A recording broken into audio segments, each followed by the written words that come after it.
RRI hadir setiap Senin dan Jumat dari pukul 9 sampai dengan pukul 10 pagi. Anda bisa sampaikan semua keluhan, masalah, atau informasi melalui line telepon 0362 24644 atau WhatsApp 0811 3999790 dan media sosial RRI Singaraja. Suarakan masalah Anda dan temukan solusinya bersama Halo RRI.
Terima kasih pendengar, Anda masih bersama kami di frekuensi FM 97,9, 101,2 MHz, AM 1080 kHz, atau Anda bisa dengarkan melalui aplikasi RRI Digital dan rri.co.id. Dialog interaktif Hai Baliken Ken terkait tanggap bencana. Pagi hari ini kita akan sharing seputar topik membangun ketangguhan daerah menghadapi cuaca ekstrim bersama 3 narasumber yang bisa dikatakan sepak terjangnya luar biasa, selalu siap siaga dalam menghadapi kebencanaan apapun itu yang terjadi di wilayah Kabupaten Buleleng. Kita bersama Bapak I Gusti Bagus Roni Aryane selaku Kabid Pencegahan dan Kesiapsiagaan. Om Swastiastu, selamat pagi Ji. Om Swastiastu, selamat pagi Bu Ayu. Selamat pagi juga pemirsa RRI Singaraja FM. Salam sejahtera, semoga kita selalu sehat. Ya, Astungkare, luar biasa. Terima kasih sudah meluangkan waktunya. Siap Ibu. Yang Siap. pastinya nanti sharing ya Ji ya. Siap. Bersama para narasumber lainnya dalam dialog Hai Baliken Ken pagi ini terkait dengan tanggap bencana. Baik, di samping Aji Roni kita juga bersama Bapak Igede Arye Kusenegara selaku Komandan Rego TRC ya. Selamat pagi, Swastiastu Pak. Selamat pagi Bu Ayu, Kuse. terima kasih atas waktunya yang diberikan kepada saya. Selamat bergabung juga yang di sini dari sama rekan-rekan sambil belajar gitu. Ini pertama kali tampil di Siap. RRI Pak Arye. Wah, luar biasa ya. Bisa diketok tularkan nanti ilmunya. Sambil belajar gitu. Baik, kita juga bersama Bapak Igede Mahendra selaku analisis kebencanaan. Selamat pagi, Swastiastu Pak Mahendra. Swastiastu. Ya. Rajeng juga menyangre Hari Raya Nyepi, menjalankan catur berta penyepian untuk kita semua di tahun Saka 1947 mungkin tahun ini. Inggih, Astungkara nanti kita kusyuk ya melaksanakan catur berata penyepian, tidak ada gangguan-gangguan. Contohnya seperti bencana genten itu harapan kita semua. Dan pagi ini tentu saja kita akan mendengarkan pemaparan ataupun beberapa informasi-informasi penting yang harus disampaikan oleh ketiga narasumber pendengar terkait membangun ketangguhan daerah menghadapi cuaca ekstrim. Memang akhir-akhir ini cuaca tidak bisa diprediksi ya. Terkadang hujan yang begitu lebat dan juga angin kencang, itu pun kejadian di beberapa wilayah di kabupaten yang ada di Bali. Sering kita juga membaca ataupun mendengar pemberitaannya. Nah, ini seperti apa jikalau kita sebagai masyarakat untuk mengantisipasi atau mungkin persiapan dari pihak BPBD sendiri untuk antisipasi cuaca ekstrim yang terjadi. Silakan, mungkin ke Aji terlebih dahulu. Semua Ibu Ayu. Selamat pagi untuk kita semua. Pertama-tama tentu saja kita harus menyampaikan bahwa kita berada pada fakta perubahan iklim sepanjang 2024 akhir sampai triwulan pertama di bulan Maret ini sampai tahun 2025, bahwasannya memang cuaca ekstrim kita ini cukup tinggi nih. Fakta-faktanya memang telah terjadi banyak kejadian seperti tanah longsor, banjir, seperti juga dampaknya mengakibatkan pohon tumbang. Nah seperti itu dampaknya. Tapi memang dari peralihan ini yang berat itu kan di peralihannya. Dan sekarang kita sedang masuk pada fase peralihan. Puncaknya di bulan Februari memang musim hujan itu, dan di Maret April ini adalah proses peralihan dari musim hujan ke musim keringnya. Nah di proses peralihan inilah cuaca ekstrim itu terjadi dengan bibit siklon yang 92S-nya kan cukup memang memiliki sifat yang tidak bisa diduga nih, bibit siklonnya nih, yang mengakibatkan angin kencang, hujan deras tiba-tiba seperti itu. Akhirnya terjadi banyak kejadian bencana.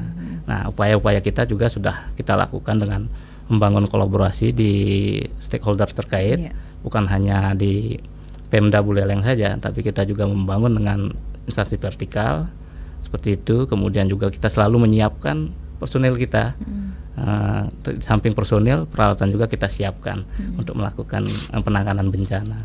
Nah upaya-upaya antisipasi itulah yang kita selalu siapkan untuk melakukan situasi-situasi pada saat darurat bencana, gitu. Iya, terkadang kan bencana tidak bisa diprediksi di luar dugaan. Gitu. Kira-kira antisipasi dini seperti apa begitu Ji yang perlu kita lakukan? Selama ini kita selalu menginformasikan cuaca-cuaca secara update kepada masyarakat, bagaimana 3 hari ke depan, bagaimana iklim berikutnya, seperti itu.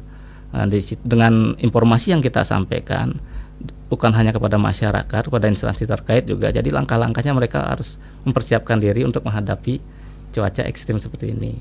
Gitu. Seperti contohnya kalau udah musim peralihan ini, masyarakat dapat di rumahnya sampah-sampahnya bisa tidak buang sampah sembarangan. Pohon-pohon yang rindang itu bisa dipangkas seperti itu. Langkah-langkah di bawah seperti itu.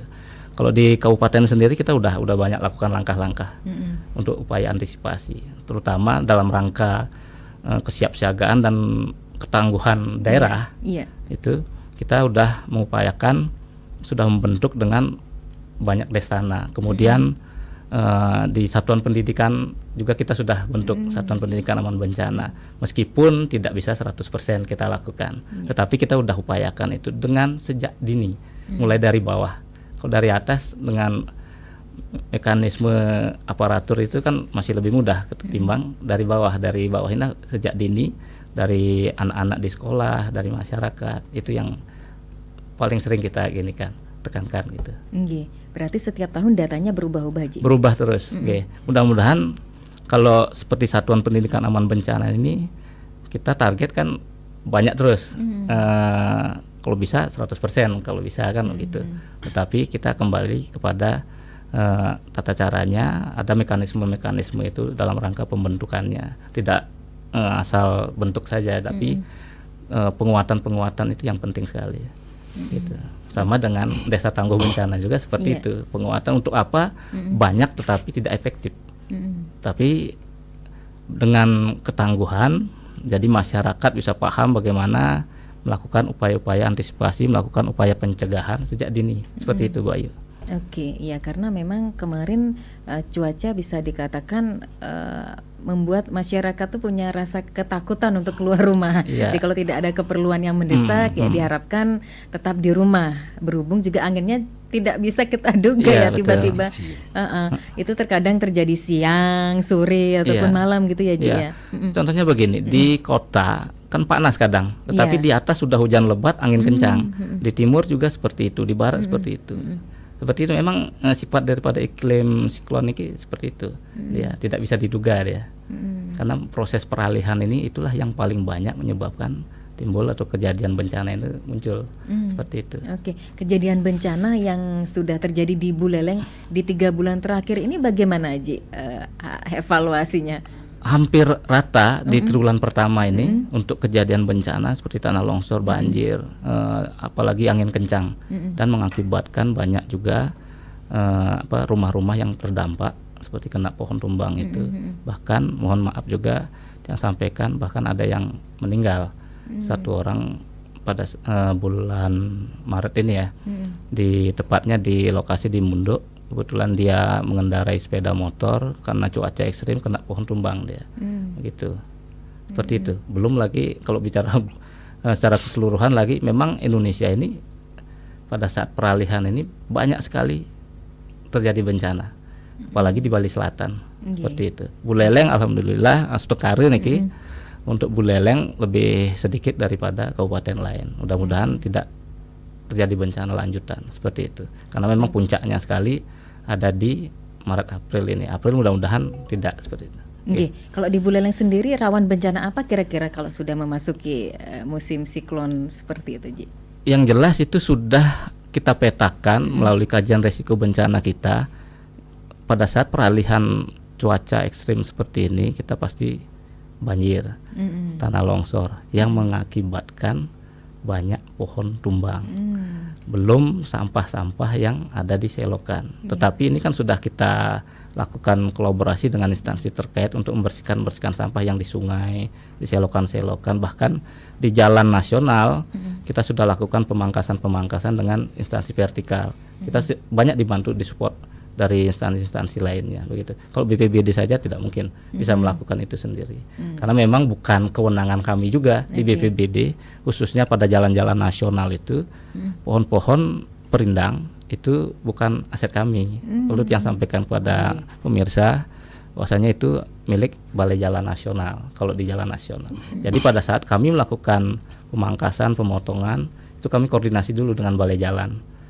Gitu. Kalau Balai Jalan mengizinkan, kami kolaborasi melakukan pemangkasan seperti itu. Kecuali memang sudah terjadi tumbang, kami eksekusi pasti. Tim kami punya tim reaksi cepat, selalu siap sedia 24 jam, itu pasti eksekusi. Demikian Bu Ayu. Oke, berarti harus izin tingkatan yang di atas. Iya, betul Bu Ayu. Ya, walaupun memang sudah punya tim, tapi kalau bukan kewenangan ya tidak bisa bertindak. Ya, takut salah kami takut juga. Salah Ya. Baik.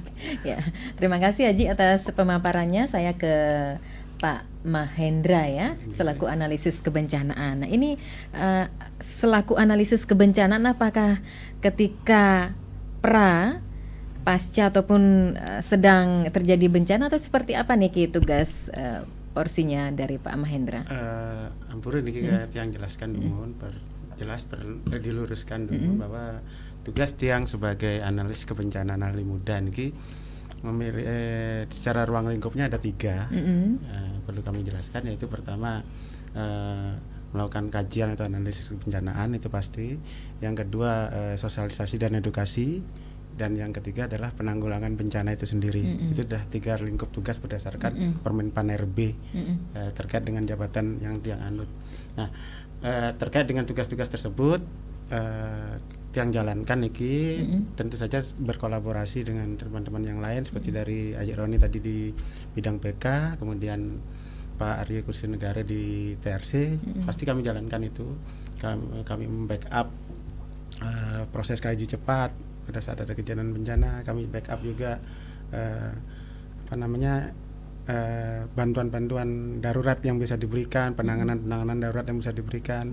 Kemudian kami juga sosialisasi dan edukasi ke masyarakat itu kalau terkait dengan tugas tiang sebagai analis kebencanaan ahli muda. Baik, ya mungkin bisa dikaitkan dengan topik pagi ini, membangun ketangguhan daerah menghadapi cuaca ekstrim ya Pak Mahendra ya.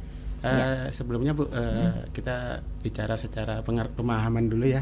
Yang disebut ketangguhan itu kalau kita terjemahan bebas adalah resiliensi ya. Resiliensi bencana ini ada di Google, silakan terjemahan bebasnya itu kemampuan masyarakat atau komunitas atau negara untuk bertahan, beradaptasi dan pulih dari gangguan eksternal yang merugikan. Dalam hal ini gangguan eksternal adalah bencana. Nah, jadi fokusnya sekali adalah kemampuan masyarakat sebenarnya Bu. Jadi kalau tidak mengatakan tangguh, siapa yang seharusnya tangguh? Masyarakat. Betul. Oke.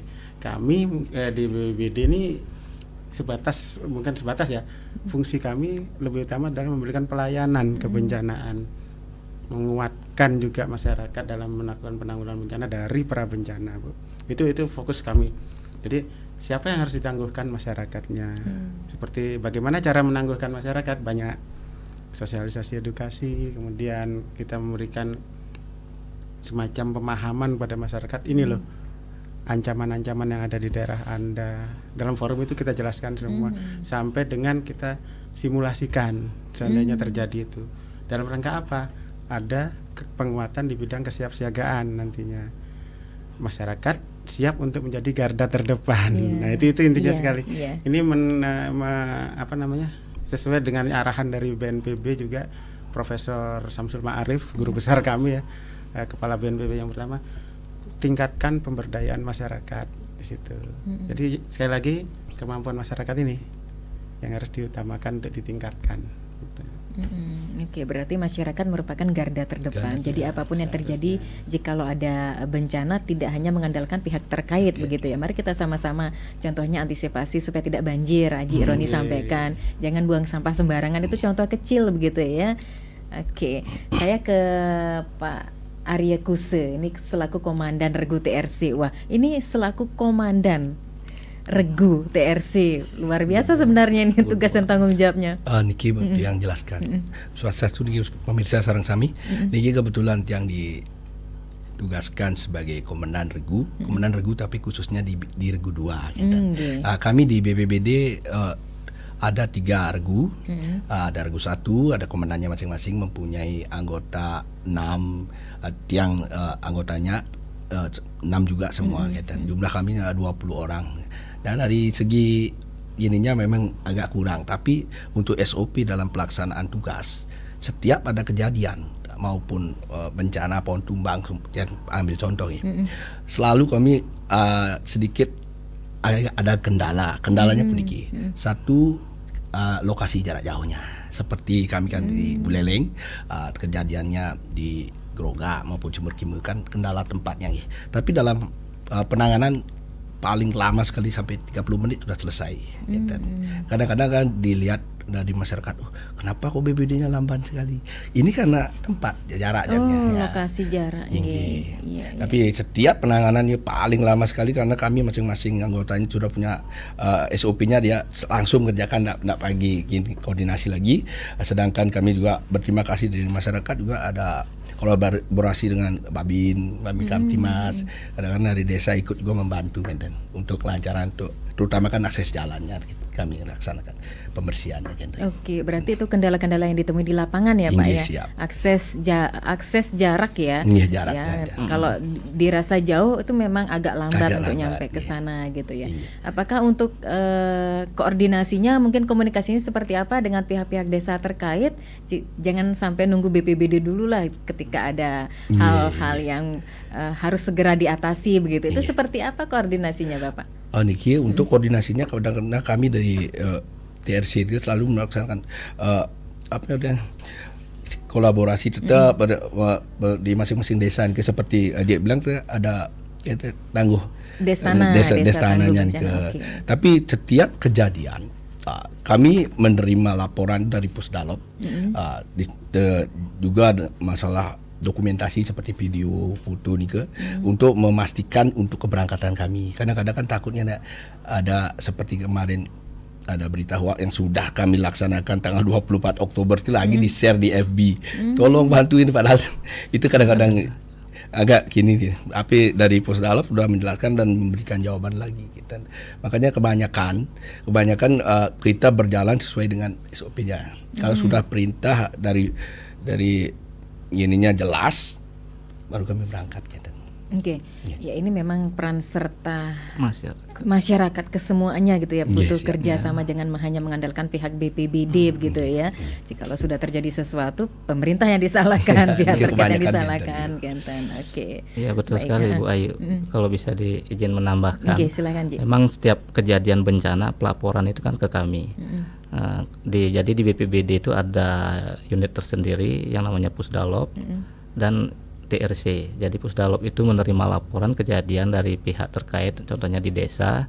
Jadi di Pusdalop itu diolah datanya, baru disampaikan ke TRC. Jadi TRC bisa turun langsung ke lapangan.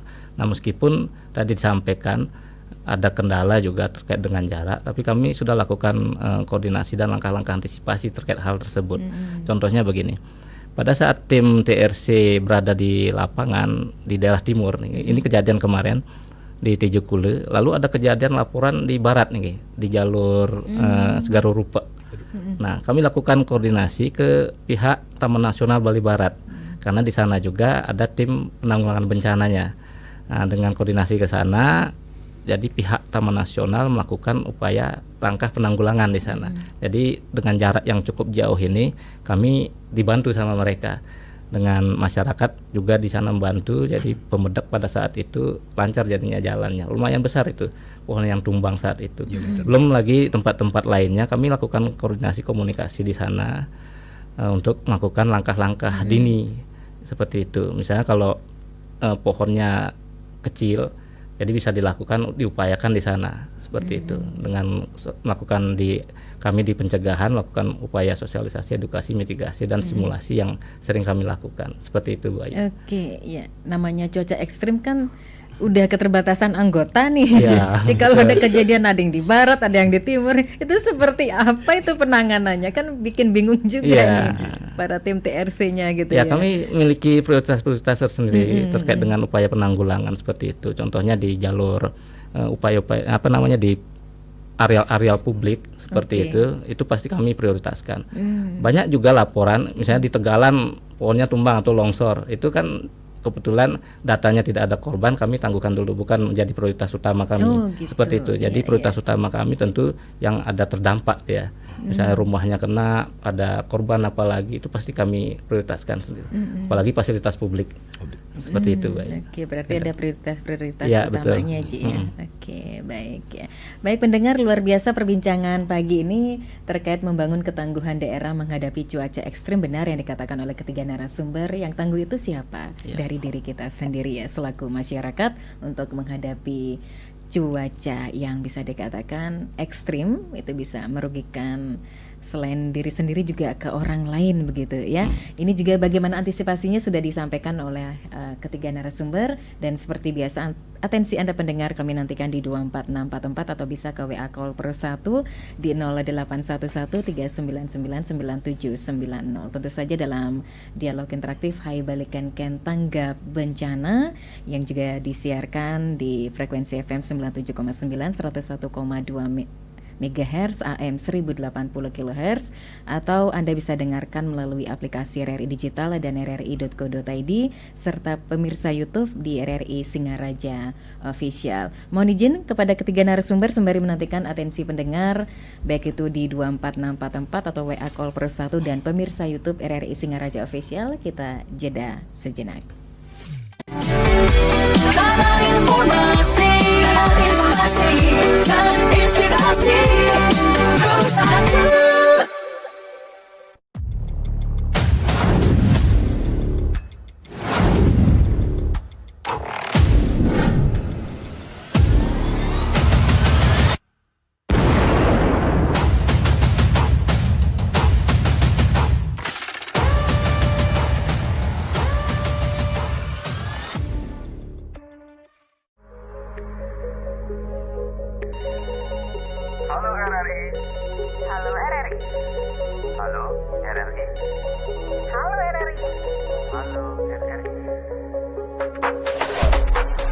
Halo RRI hadir setiap Senin dan Jumat dari pukul 9 sampai dengan pukul 10 pagi. Anda bisa sampaikan semua keluhan, masalah, atau informasi melalui line telepon 0362 24644 atau WhatsApp 0811 3999790 dan media sosial RRI Singaraja. Suarakan masalah Anda dan temukan solusinya bersama Halo RRI.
RRI hadir setiap Senin dan Jumat dari pukul 9 sampai dengan pukul 10 pagi.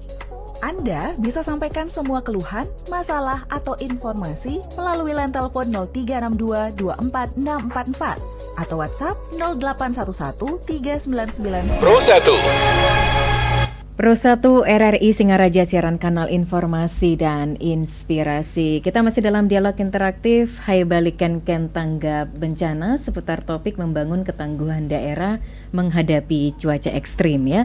Bersama 3 narasumber, Bapak I Gusti Bagus Roni Aryane selaku Kabid Pencegahan dan Kesiapsiagaan, Bapak I Gede Mahendra Analisis Kebencanaan, dan Bapak I Gede Arya Kusenegara selaku Komandan Regu TRC. Dan tadi sudah panjang lebar pendengar langkah-langkah tepat apa yang bisa kita hadapi di saat cuaca ekstrim dan mengurangi resiko bencana, tentu saja dengan menciptakan lingkungan yang lebih aman dan juga berkelanjutan, begitu ya.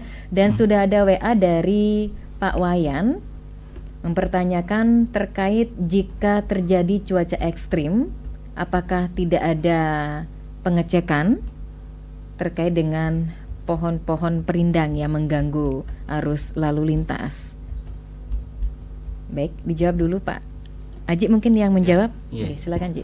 Baik, terima kasih dari Pak Wayan. Tentu saja kami di BPBD sesuai dengan tupoksi kami di mitigasi, kami sudah lakukan langkah-langkah apa yang tadi disampaikan.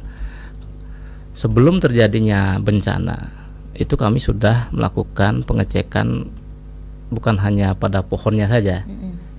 Pohon-pohon perindang kami sudah lakukan, mana yang pohon-pohon yang punya potensi tinggi itu bisa berakibat tumbang dengan beberapa kriteria tentunya kami lakukan, misalnya pohonnya sudah lapuk, tanahnya labil seperti itu, maka kami data sepanjang jalur nasional karena itu memang yang paling rawan sekali.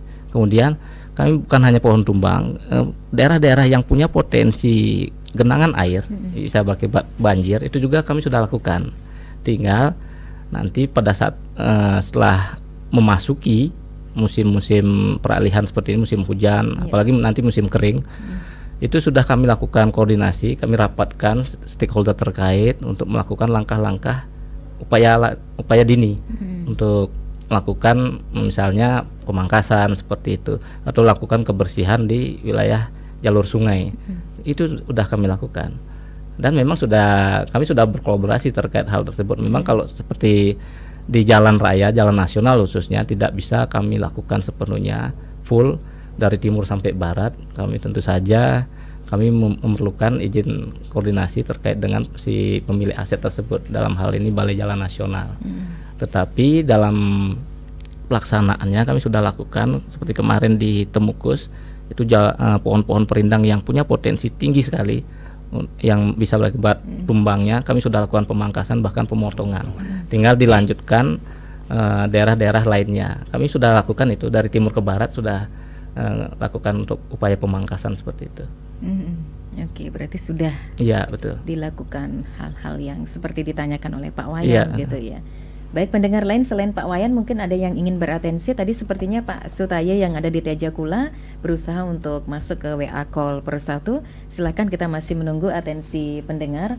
Oh, sudah disalib ini dengan Pak siapa? Oh iya, dengan Pak Sutaya kembali. Baik. Untuk upaya pemangkasan. Ya, selamat pagi Pak Sutaya. Iya, betul. Dilakukan hal-hal yang selamat pagi Bapak narasumber ya. Baik, pendengar lain selain Pak Wayan mungkin ada yang ingin beratensi. Sepertinya Pak Sutaya silakan. Silakan. Berusaha. Jadi memang betul sekali itu bahwa sebenarnya kita sendiri yang lebih tanggap tuh ya, makanya ada pelatihan bencana. Mengapa demikian tuh? Karena sebenarnya tugas kita tidak harus ada di sekitar kita, dan sesuatu itu kan tidak ada yang keluar, tidak ada yang bisa, semua harus jadi saja. Nah, disinilah yang dimaksud dengan tanggul itu adalah tanggap, dan dia setelah sudah ada di dalam beberapa kali dia mungkin mencegah, menimbulkan sesuatu sendiri yang harusnya ikhtiar ya, hanya ada jangan nanti setelah terjadi kita mengambil gitu ya, karena kalau sudah punya ikhtiar ini mungkin dalam satu rumah tangga Bapak Ibu yang kompromi, mungkin nanti kalau harus pergi harus kita lari kemana, lari jalan yang bagus yang bagaimana itu, nah dan juga bagaimana untuk anak-anak dan sebagainya, itu juga harus sudah menjadi pemikiran itu. Kalau tanpa itu ya saya kira nanti justru panik inilah yang menimbulkan masalah, sering terjadi. Dan secara umum seperti itu, kita sebenarnya kalau memang tangguh ya jauh-jauh sebelumnya sudah harus begitu ya. Dan biasanya, maaf ini kalau saya sedikit tambahkan ya, kalau akan kita mungkin itu menuju kepada suatu situasi yang damai, aman dan sebagainya, nah dimulai dengan ada yang namanya ekstrim juga seperti sekarang ini ekstrim. Mudah-mudahan lah nanti setelah sudah ekstrim ini berlalu, nanti situasi ya kita akan aman-aman dan seterusnya aman tuh ya. Itu karena memang seperti itulah hukum-hukum semesta yang terjadi di alam ini ya. Semuanya sudah diatur sedemikian rupa. Sekian, makasih, mohon maaf bila apa saya sampaikan kurang berkenan. Om Sadi, Om Rahayu. Rahayu untuk Pak Sutaya yang ada di Tejakula. Selain Pak Sutaya, mungkin ada pendengar lain yang ingin beratensi kembali di 24644 atau bisa ke WA call per 1 di 081139999790. Oke, baik. Mungkin sambil menantikan atensi pendengar lain, Pak Mahendra akan menjawab apa yang disampaikan oleh Pak Sutaya. Silakan Bapak. Terima kasih atas kesempatannya. Mungkin sedikit kami pertegas di sini, yang dimaksud dengan ketangguhan tadi, kita berusaha untuk masyarakat semakin tangguh. Ada beberapa yang jujur saja kami jumpai di masyarakat, entah di desa, di kelurahan, adalah sejumlah kami sebut bukan melalaikan, tapi mungkin tidak dipersiapkan dengan matang selama ini. Misalnya masyarakat tahu bahwa di Banjar niki wonten tanah yang labil, ada warga yang tinggal di sana, mungkin misan-misannya, saudara-saudaranya. Kalau kita tanya, ini sudah ada, sudah ada, tapi desa sendiri atau kelurahan sendiri tidak mendata dengan tepat. Dari data itu kan kita bisa melakukan langkah-langkah persiapan berikutnya ke depan. Kemudian bagaimana upaya-upaya preventif yang akan dilakukan manakala sungkarit yang terjadi, mudah-mudahan tidak terjadi, tapi jika terjadi bencana, mereka-mereka yang tinggal di daerah-daerah rawan ini lah sebenarnya menjadi prioritas. Itu yang kami lihat di selama ini semua daerah. Mohon maaf, ini harus ditingkatkan lagi. Tidak, kita tahu tapi kurang mempersiapkan kurang mempersiapkan langkah-langkah ke depan untuk penanggulangan yang lebih memadai gitu menurut kami. Terima kasih. Oke, ya ada tambahan Haji? Silakan Haji. Pak Sutayu, bagus sekali tadi yang disampaikan. Memang betul Pak, dimulai dari keluarga sendiri. Memang di kami juga dalam rangka peningkatan kapasitas bukan hanya kepada desanya saja, tetapi kepada keluarganya juga. Nanti kedepannya kami pasti akan melakukan langkah-langkah itu, sosialisasi, mitigasi sampai ke tingkat keluarga seperti itu. Nah tadi juga disampaikan betul sekali itu dari Pak Sutaya. Emang kalau bicara ketangguhan itu pasti dari kita sendiri, dari masyarakat. Kami juga di pemerintah melakukan upaya-upaya bukan hanya kepada kita sosialisasi kepada masyarakat, kita juga menguatkan diri kita melalui peningkatan kapasitas juga. Bukan hanya personilnya saja, bukan hanya sarana prasarana juga, tetapi kami juga meningkatkan peraturan-peraturan. Kami membuat seperti itu, kebijakan-kebijakan. Contohnya bagaimana rencana kontingensi jika terjadi bencana banjir, kontingensi jika terjadi gempa bumi. Kami juga sedang proses untuk perda penanggulangan bencana. Mudah-mudahan di triwulan kedua ini sudah bisa ditetapkan, jadi kami bisa lebih cepat lagi dalam pergerakan kami dalam rangka penanggulangan bencana. Demikian Bu Ayu. Oke, baik ya. Silakan pendengar lain yang ingin beratensi kembali selain di 24644 bisa ke WA call per 1 di 081139999790. Tadi sudah ada pendengar yang beratensi, baik Pak Wayan maupun Pak Sutaya yang ada di Tejakula. Dan menarik sekali apa yang disampaikan oleh ketiga narasumber, bahwasanya memang dari resiko pembentukan forum pengurangan resiko bencana relawan desa serta penyusunan rencana, mungkin kontingensi desa menjadi prioritas ya Haji Roni ya. Oke, ini sejauh mana Haji Roni tugas fungsi dari Destana yang bisa dikatakan itu relawan-relawan ya yang ikut terjun ketika terjadi bencana, itu seperti apa Haji? Apakah sifatnya ngayah atau bagaimana? Ya, namanya relawan ini kan tidak digaji nih Bu Ayu. Mohon maaf juga yang pertegas kembali, relawan itu murni sifatnya kemanusiaan. Banyak sudah di khususnya Buleleng, relawan kita itu cukup aktif sebenarnya. Misalnya pada saat situasi cuaca ekstrim seperti ini, relawan-relawan bukan hanya menyampaikan laporan saja, tetapi juga ikut membantu dalam proses penanganannya. Jadi relawan ini memang kita kuatkan sekali, karena kami menyadari sendiri kami punya keterbatasan, begitu. Jadi dengan relawan aktif, mereka tangguh, jadi masyarakat itu dapat menanggulangi lebih awal ya, seperti itu. Nah, tugas-tugasnya memang banyak sekali nih kalau relawan-relawan, apalagi digabungkan dengan forum pengurangan risiko bencana yang punya fungsi melakukan kajian-kajian risiko di wilayahnya, seperti itu. Nanti kami bantu sekali terkait dengan bagaimana penyusunan proses mekanismenya seperti itu hingga terbentuk menjadi desa yang tangguh bencana. Kami juga sudah mengawali dengan melakukan penilaian ketangguhan desa, itu sudah 100% kami lakukan. Jadi ada beberapa yang memang desa sudah masuk kategori utama, ada yang madya, ada yang pratama, seperti itu. Ada 3 kategori dalam penentuan desa tangguh bencana seperti itu. Itu Bu Ayu. Oke, iya. Untuk tim TRC-nya juga gabung dengan para relawan Destana itu, Ji. Dalam penanganan gabung. Oh, gabung. Iya, Okay. Bukan hanya relawan atau masyarakat saja, dari instansi pemerintah turun juga. Seperti kalau di desa itu dari TNI Polri, Babinsa, Babinkamtibnas pasti ada seperti itu. Kalau banjir di kota ini, PUTR turun tangan, BWS turun tangan, Balai Jalan turun tangan, seperti itu. Kami punya tim atau grup. Begitu ada kejadian itu kami share, mereka turun.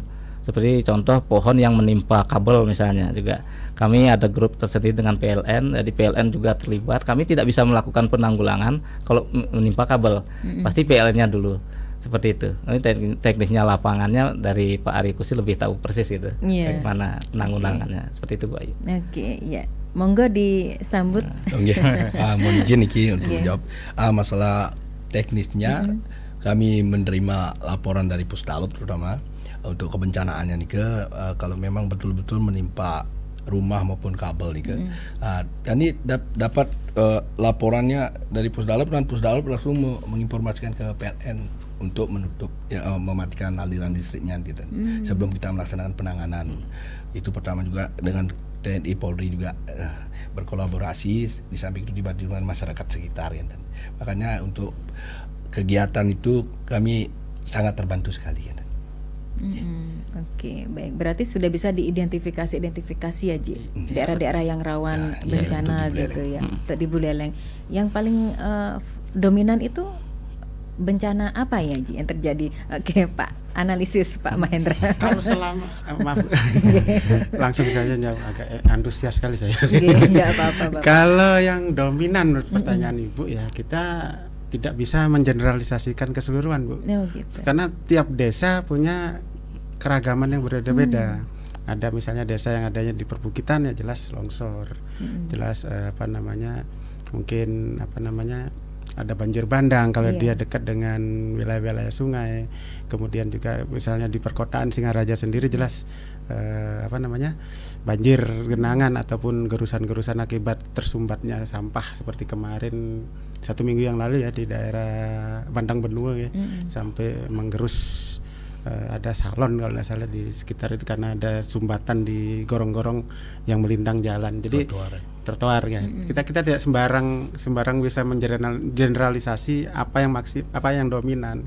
Kita melihat juga benar tadi dari Ajak Roni, kajian risiko bencananya di tiap daerah itu sudah dipetakan. Tinggal bagaimana. Nah, sekarang bagaimana itu disikapi. Itu perkembangan situasinya bagaimana disikapi, dan sekarang bagaimana juga masyarakat ini di samping dia ditingkatkan pengetahuannya, juga ditingkatkan kesiapsiagaannya, terutama dengan komunikasi yang efektif. Kami tidak putus-putusnya 24 jam ada tim Pusdalop juga. Tim Pusdalop itu juga di samping mereka menerima juga melakukan verifikasi, Bu.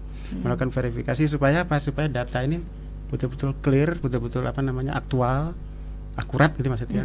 Akurat sehingga bisa jadi dasar untuk penentuan bantuan berikutnya, tindakan-tindakan berikutnya seperti tadi Pak Aryo Kuse katakan kami tidak akan bisa bergerak kalau Pusdalab tidak memberikan informasi yang tepat gitu, tidak mendapatkan informasi yang tepat pula gitu.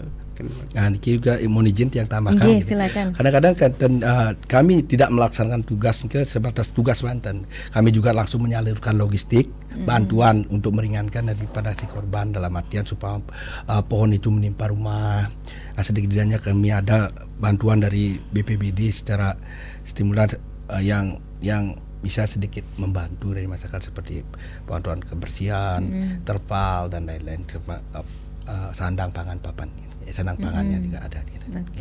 Untuk langsung diberikan dan diterima langsung dari masyarakat yang terdampak. Oke, baik. Yang pastinya dari BPBD itu sudah berjalan dengan tugas pokok fungsinya secara maksimal begitu ya.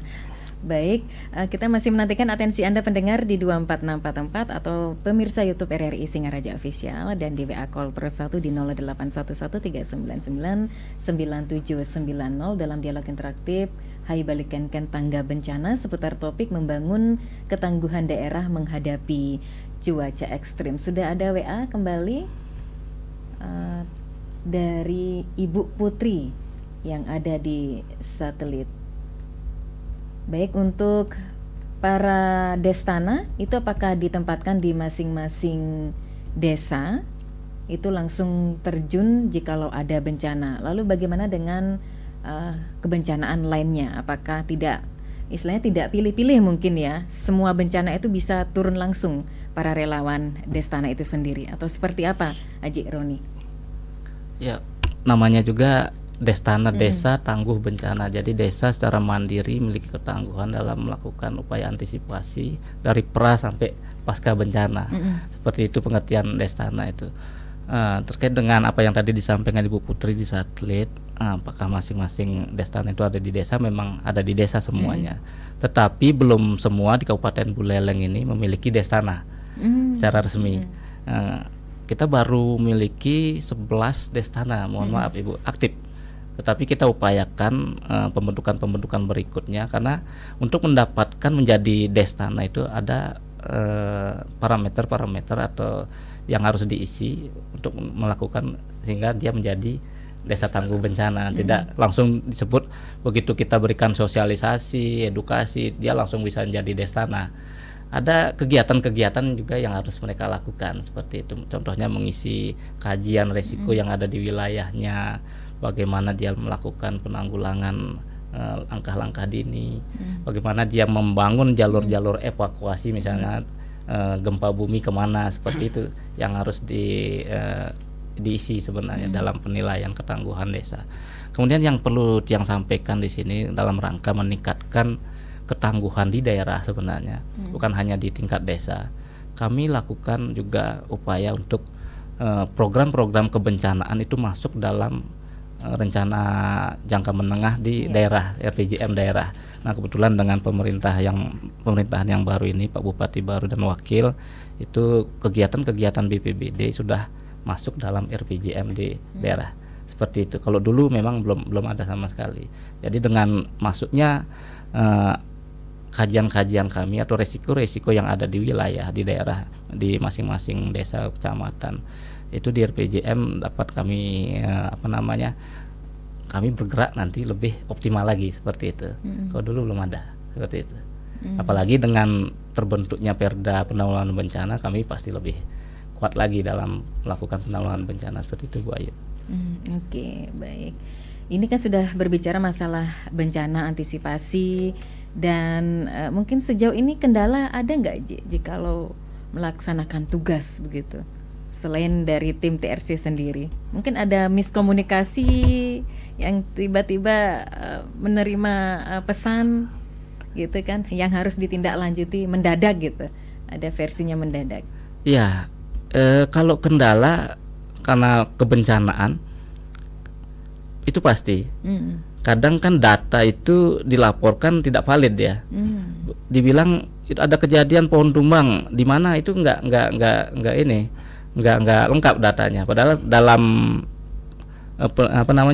untuk menerima informasi yang perlu kami tindak lanjuti, tentu saja ada beberapa kriteria data yang harus dilengkapi. Contohnya kapan itu terjadi, lokasinya di mana, dokumentasinya seperti apa, itu kami minta sederhana aja sebenarnya, baru kami lakukan analisis lalu ditindaklanjuti oleh tim reaksi cepat seperti itu. Oke, biasanya yang sering melaporkan data itu siapa, Ji? Boleh masyarakat? Boleh, atau boleh. mungkin pihak desa, Pak yang Lurah, yang Kepala selama desa? ini justru dari memang pemerintah desa, Babinsa, Babin Kaptimnas.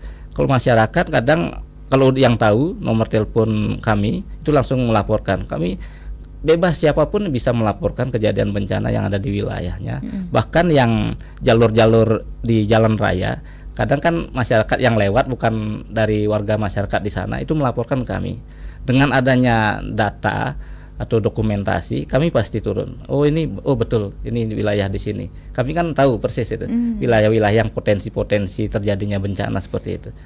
Kadang kan seperti tahun lalu di Maret kan lumayan kejadiannya banyak itu. Maret tahun 2024 itu dilaporkan masyarakat itu ada yang sekitar 5 orang melaporkan di lokasi yang sama, sampai kami bingung. Begitu. Jadi begitu di compare ininya datanya, lokasinya cuma satu. Begitu. Diambil dari timur ke barat, kadang dari atas diambil seperti itu. Untungnya kami punya tim analis di situ. Seperti itu. Kalau itu enggak ada, kami kewalahan pasti. Seperti itu. Baik. Di situ kendalanya kami.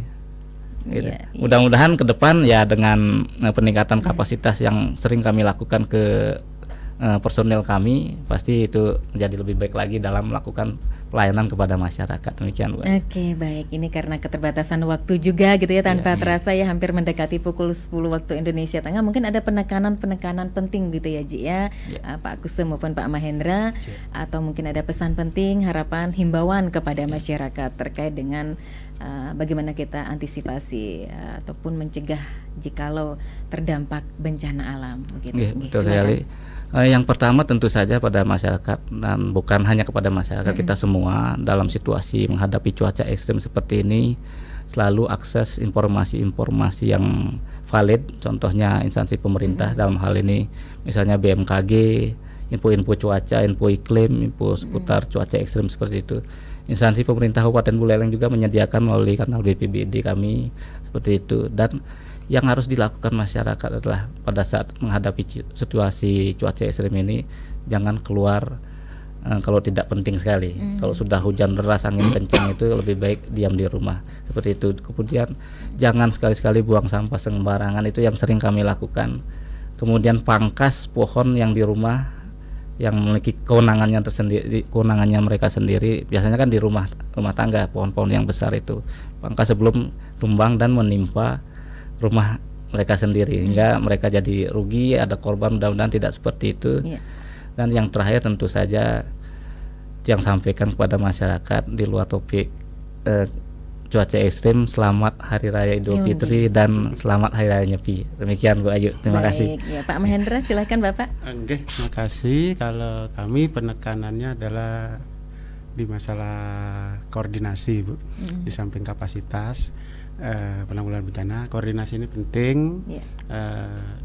Mungkin kalau dari segi masyarakat, perkuat koordinasi internal di bawah, di grassroots-nya, yaitu di desa, terutama desa dan kelurahan. Jadi istilahnya kalau dulu pinjam bahasa COVID itu adalah herd immunity ya, herd immunity, jadi kekebalan kelompok ini harus kuat. Istilah COVID kami pinjam dulu.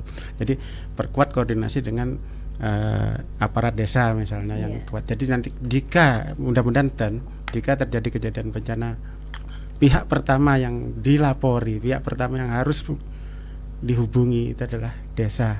Diupayakan itu sebelum ke kami.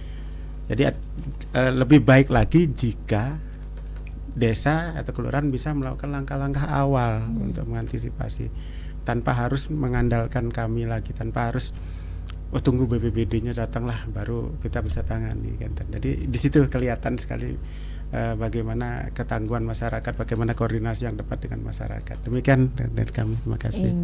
Baik, berikutnya Pak Kusum. Semua nih kita yang tambahkan sedikit aja untuk dari situasi ekstrem ini. Yang utama kita jaga diri, jaga keluarga demi keamanan bersama.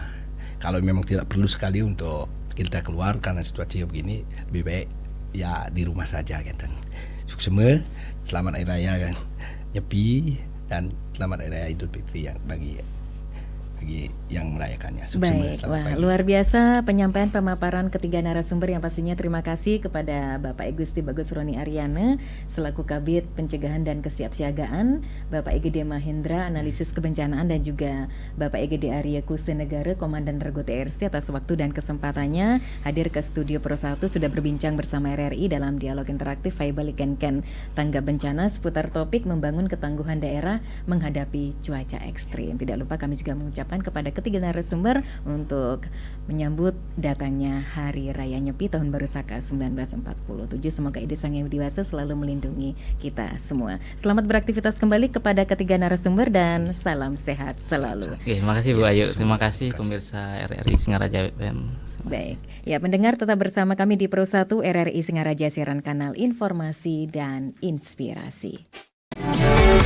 Kanal informasi dan inspirasi Pro 1.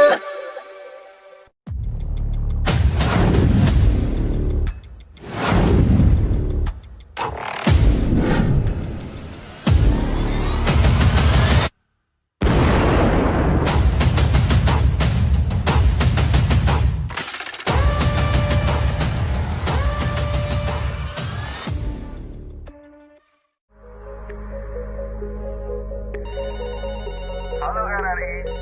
Halo RRI. Halo RRI. Halo RRI. Halo RRI.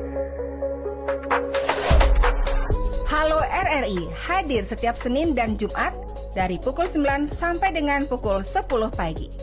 Anda bisa sampaikan semua keluhan, masalah, atau informasi melalui line telepon 0362 24644 atau WhatsApp 0811 399 9790 dan media sosial RRI Singaraja. Suarakan masalah Anda dan temukan solusinya bersama Halo RRI.